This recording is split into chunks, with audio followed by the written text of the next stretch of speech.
Alright, I thought this could be a fun idea for a video. So what we're going to do here is, this is the top 10 teams of the 21st century. So since the year 2000 and on, the top 10 teams. You don't necessarily have to have won a Super Bowl to make this list, although obviously you get extra credit if you do win a Super Bowl. The team that I just couldn't quite put on the list would be at number 11, 2002 Buccaneers, with maybe the best defense of all time and still a very effective offense, that 2002 Buccaneers team, but couldn't quite get them on the list. So let's get into it, starting off with number 10.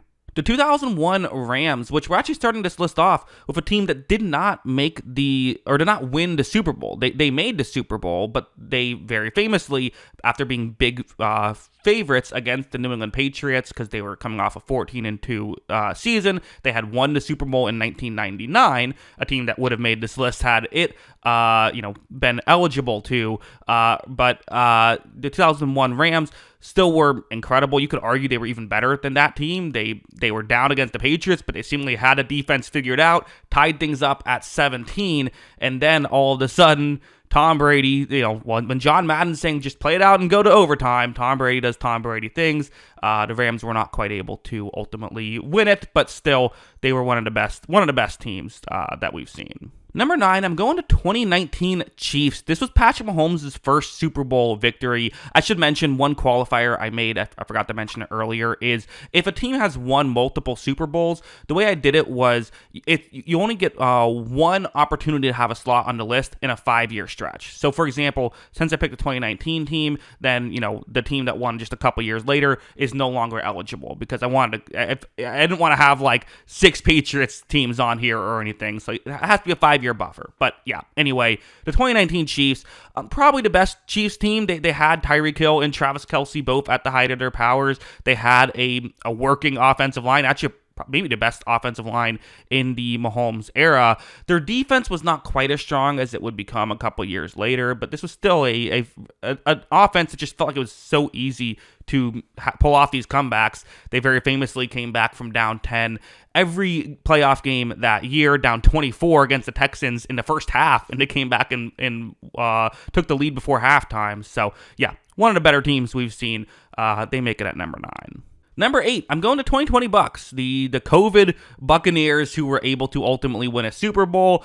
A team that was a wild card team entering the playoffs, but really felt like they hit their stride towards the end of the year. I think you can't put them too high on the list just because they didn't fully gel until the end of the year, but I also think they deserve to be on the list because of how good they were once they fully gelled. And just on paper, I mean, you look at the weapons, right? Chris Godwin, Mike Evans, Antonio Brown, and Rob Gronkowski. That's difficult to deal with Leonard Fournette still being a really good running back, Tom Brady, a really good offensive line, and then the defense that was also awesome. An awesome defensive line. You had Levante David and Devin White, who played well that year, and then a very good secondary on top of it.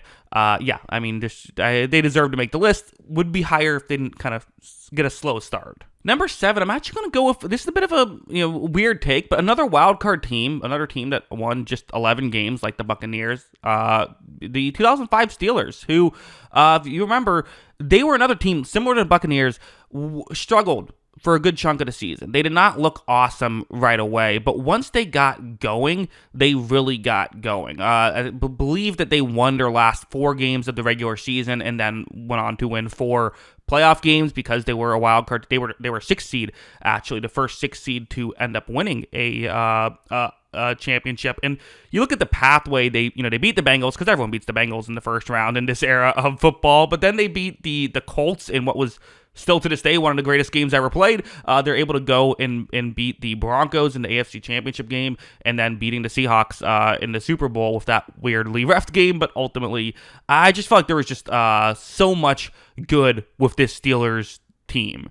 Despite there maybe some offensive, we'll say like ups and downs in the season, their defense was elite all year long. And once the offense kind of found its footing, I just felt like that's why they were, again, similar to Buccaneers, kind of like once they found their footing, they just felt like unstoppable. Number 6, the 2013 Legion of Boom Seahawks do make this list. I think you could argue, well, is their offense elite enough to be too high on this list? Well, their defense was maybe the best defense of the 21st century. It's certainly up there, right? And their offense was still very effective. Russell Wilson was very efficient for them that year. Marshawn Lynch was just unstoppable. I don't know, kind of guy you'd want to give the ball to at the 1 yard line, it seems like. Really good player. Had good weapons on the outside as well. So, their offense was still really good and one of the best defenses we've seen. So that's why they're at 6. Number 5, the 2010 Packers, which is, again, it's weird how I have 3 wildcard teams on this list, but they all kind of did the same thing, which was they really got going at a certain point, and once they got going,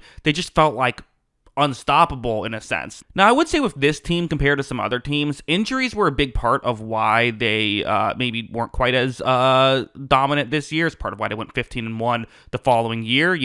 Both I think all 3 of these wildcard teams, you can factor in years around them when they looked a lot, the Steelers went 15-1 the year prior to 2005. The Packers went 15-1 after 2010, and then the 2020 Buccaneers went 14-3 the following year.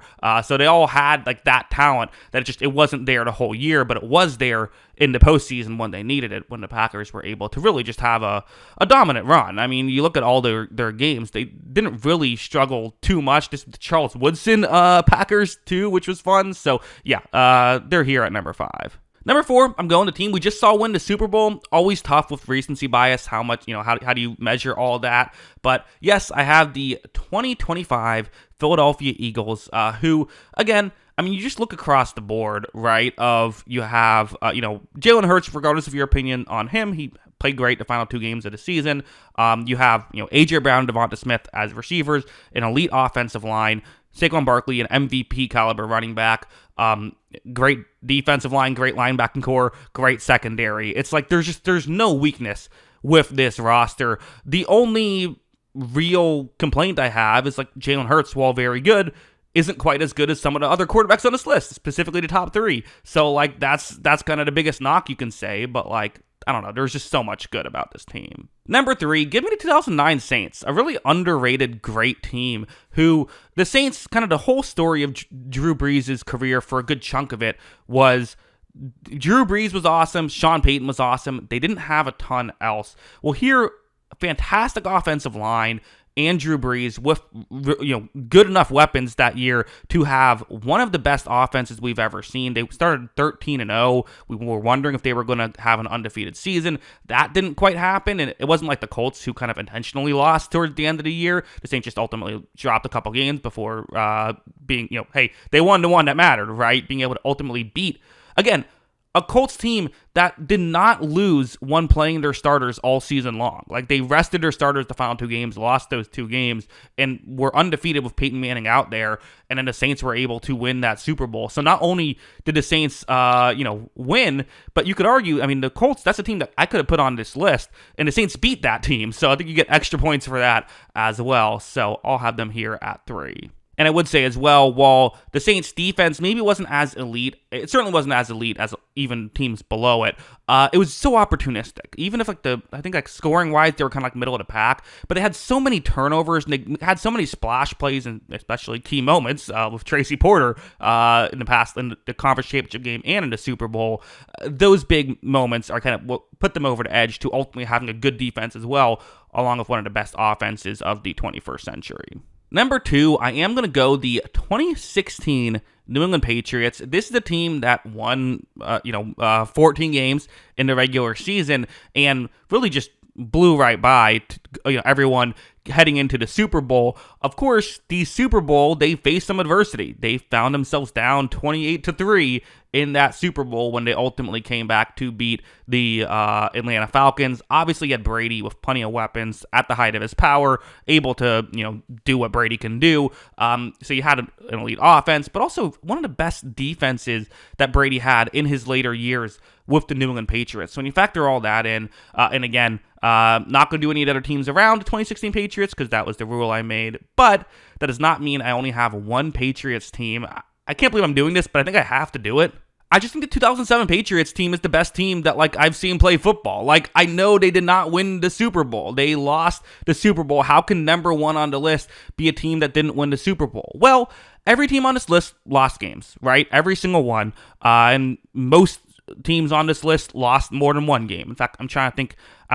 Unless I'm forgetting someone, I don't believe there's a single team on this list that lost more than one. That lost only one game. So the Patriots still had the least amount of losses out of any of these teams at 07. Now, the loss they lost was one you got to win, right? I mean, it just is. That's the Super Bowl. That still feels like if Brady could, change one game, he doesn't even hesitate. He picks that year because they had an opportunity to be the greatest team ever, without a doubt, right? But you think about how this elite defense that had been winning them Super Bowls with their defense now adds on maybe the best offense we had ever seen. Up until that point, it was the best offense we have ever seen. Now you have the 2018 Chiefs you have to talk about, the 55 touchdown Peyton Manning Broncos you have to talk about, but this was, at the time, the most efficient offense we had ever seen because they had just made the rules easier for quarterbacks, and Brady was the first one to really take advantage of it. They didn't win the Super Bowl, and Brady didn't play great in that Super Bowl. Steve Spagnuolo found a way to make it happen, but that doesn't mean that they weren't the greatest team ever. They were just the greatest team ever. That still, even when you're the greatest team, or at least the greatest team in the 21st century, I can't say ever, but I still think they're the greatest team in the 21st century. But hey, the great thing about sports is even if you're the greatest team in the 21st century, doesn't mean that a wildcard team can't beat you. So, those are my thoughts. Those are my top 10 teams of the 21st century. What are your thoughts? Let me know in the comments below. Always love hearing from you. And of course, as always, thanks for watching.